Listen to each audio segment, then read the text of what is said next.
Hey guys, welcome back to my channel. My name is Parthvi. I am a dietitian और ये video है part 3 of us discussing questions for महिला supervisor. इस video में मैं पोषण दैट इज न्यूट्रिशन से रिलेटेड कुछ प्रश्न आप लोगों से डिस्कस करूंगी, जिससे जब भी एग्जाम होगा तो आपको क्वेश्चन के साथ साथ उसके कॉन्सेप्ट भी क्लियर हो जाए और उस कॉन्सेप्ट से रिलेटेड यदि कोई और क्वेश्चन पूछा जाता है तो वो भी आपको क्लियर हो जाए।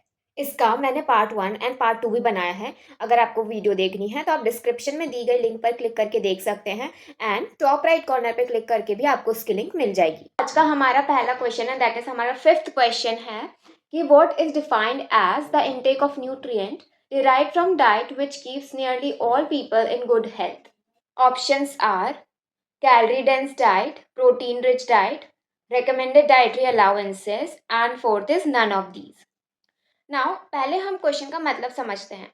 इस क्वेश्चन में एक डेफिनेशन दी है जो कहती है कि जो हमारा न्यूट्रिएंट इनटेक है वो हम किससे सही से डिराइव कर सकते हैं, इस प्रकार से कि वो सभी लोगों के लिए हेल्दी हो। ठीक है, देखो इसका सही आंसर है option C, that is recommended dietary allowance.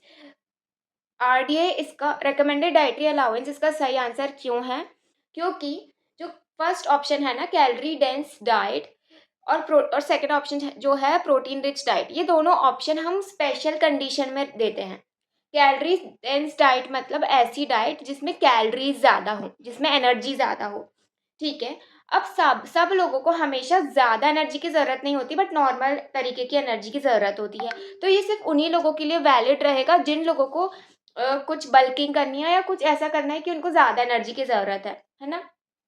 Protein rich diet यहाँ पर कब लेंगे हम? वैसे भी प्रोटीन रिच डाइट हमें लेना चाहिए, बट हम एक्स्ट्रा प्रोटीन रिच डाइट कब लेते हैं? जब हमें मसल बिल्डिंग की ज़रूरत है, हम जिम जा रहे हैं, रेजिस्टेंस एक्सरसाइज कर रहे हैं, इस तरीके से।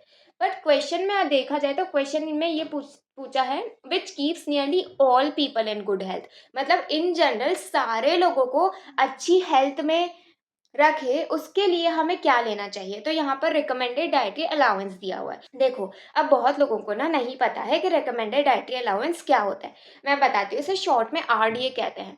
रिकमेंडेड डाइटरी अलाउंस हमारा आईसीएमआर एनआईएन की तरफ से एक टेबल होता है, जिस टेबल में वो बताते हैं कि नॉर्मली एक रिसर्च बेस्ड डेटा होता है, मतलब रिसर्च करके उन लोगों ने पता लगाया होता है कि इंडिया में जितने भी लोग हैं उन सबको एवरेज देखा जाए तो सबको कितनी कैलोरीज, कितना प्रोटीन, कितने अदर मिनरल्स एंड वाइटामिन्स की ज़रूरत होती है। तो अगर हम उसको उठा के किसी भी इंडियन पे अप्लाई कर देते हैं तो हमें ये पता चल सकती, तो हमें ये तो श्योरिटी रहेगी कि इसकी एक नॉर्मल रिक्वायरमेंट होगी जो डाइट की, वो तो पूरी हो ही जाएगी। तो रिकमेंडेड डाइटरी अलाउंस बेसिकली हम कह सकते हैं कि एक डेटा है जो हमें दे दिया गया है, जो हमें ये बताता है कि इस अगर हम इसके अकॉर्डिंग हमारी डाइट लेंगे ना तो हमारी एक बेसिक नीड तो पूरी हो ही जाएगी और मे बी उससे ज़्यादा भी हो जाए। ठीक है, तो इसलिए इसका सही आंसर होगा रिकमेंडेड डाइटरी अलाउंस।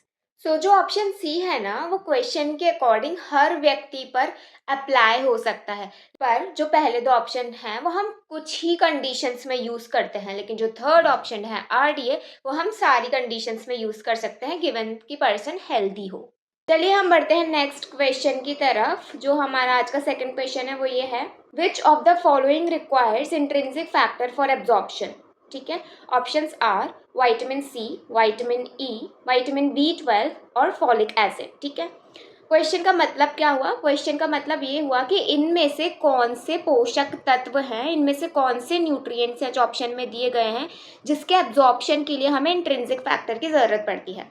जब हम कुछ भी खाते हैं तो क्या होता है, हमारा जो पूरा डाइजेस्टिव सिस्टम है ना, वो खाना पचाता है। ठीक है, पचाने के बाद उसे एब्जॉर्ब करता है।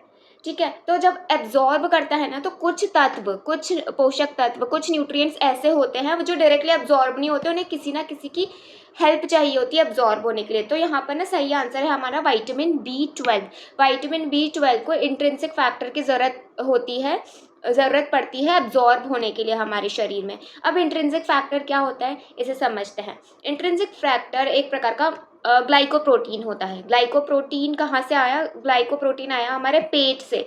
हमारे पेट में एक तरीके के सेल होते हैं। ठीक है, उन सेल्स का नाम होता है पेराइटल सेल्स। ठीक है, पेट के सारे सेल्स पैराइटल सेल्स नहीं होते, अलग अलग तरीके के सेल्स होते हैं। तो एक तरीके का सेल होता है, इसे हम कहते हैं पैराइटल सेल्स। ये पैराइटल सेल्स बनाते हैं ग्लाइकोप्रोटीन। ग्लाइकोप्रोटीन मतलब protein plus carbohydrate chain. Protein में जब कार्बोहाइड्रेट चेन अटैच हो जाती है तो हम उसे कहते हैं ग्लाइकोप्रोटीन। तो इंट्रिंसिक फैक्टर एक प्रकार का ग्लाइकोप्रोटीन है जो हमारा पेट रिलीज करता है कब, विटामिन B12 को एब्जॉर्ब करने के लिए, जिससे वो विटामिन B12 से अटैच हो जाए, बाइंड कर ले और इजीली एब्जॉर्ब हो जाए। ये इंट्रिंसिक फैक्टर अगर विटामिन B12 पे एब्जॉर्ब नहीं होता है तो विटामिन B12 हमारे शरीर में नहीं, हमारे शरीर को नहीं मिल पाएगा, हमें एब्जॉर्ब नहीं हो पाएगा। और ऐसा यदि लंबे समय तक चलता रहता है तो हमारे शरीर में विटामिन B12 की कमी आ जाती है, जिस वजह से हमें एक तरीके का एनीमिया हो सकता है, जैसे हम कहते हैं पर्नीशियस एनीमिया या फिर मेगैलोब्लास्टिक एनीमिया। ये तब होता है जब हमारे शरीर में विटामिन B12 की कमी आ जाती है।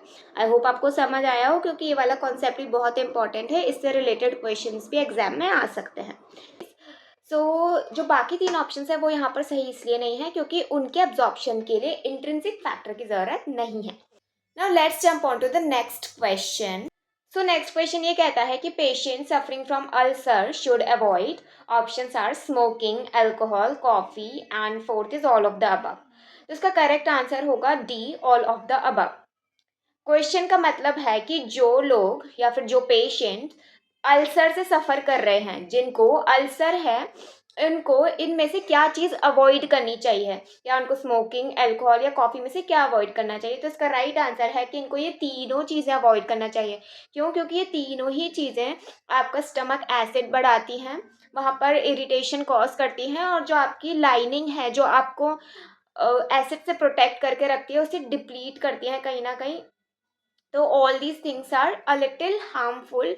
तो आपको इरिटेशन हो सकती है, इन्फ्लेमेशन हो सकती है अगर आपको अल्सर है। So avoid all these things.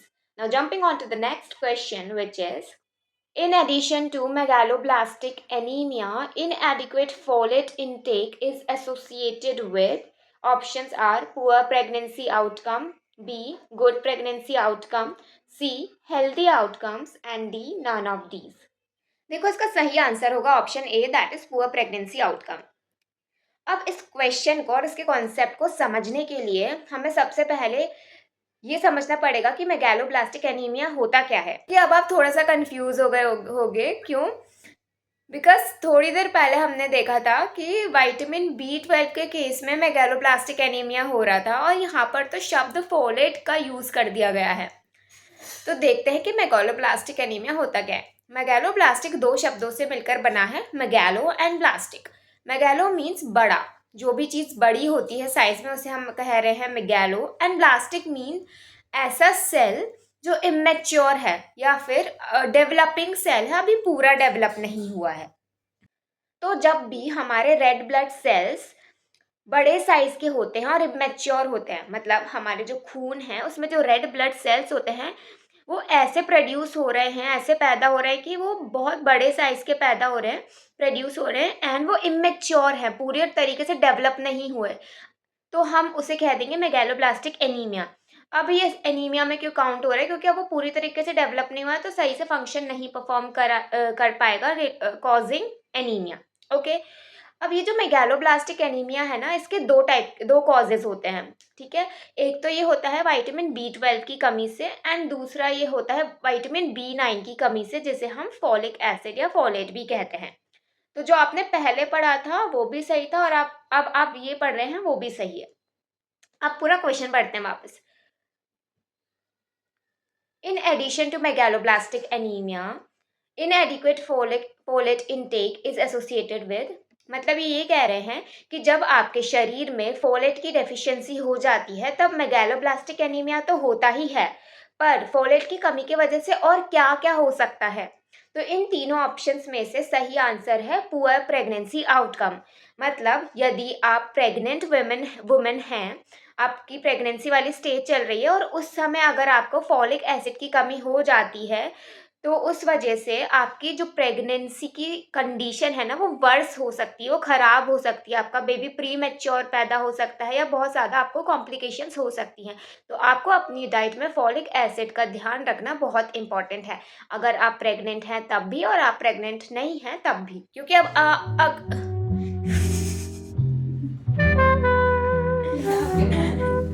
नहीं, नहीं, क्योंकि subscribing the channel would be a nice thing to do. अगर आपको कुछ डाउट है तो आप कमेंट सेक्शन पे पूछ सकते हैं। अगर आपको कोई टॉपिक समझना है या कोई क्वेश्चन समझ नहीं आ रहा है तो वो भी आप कमेंट्स में मेंशन कर सकते हैं। That's all for this video. Thanks for watching.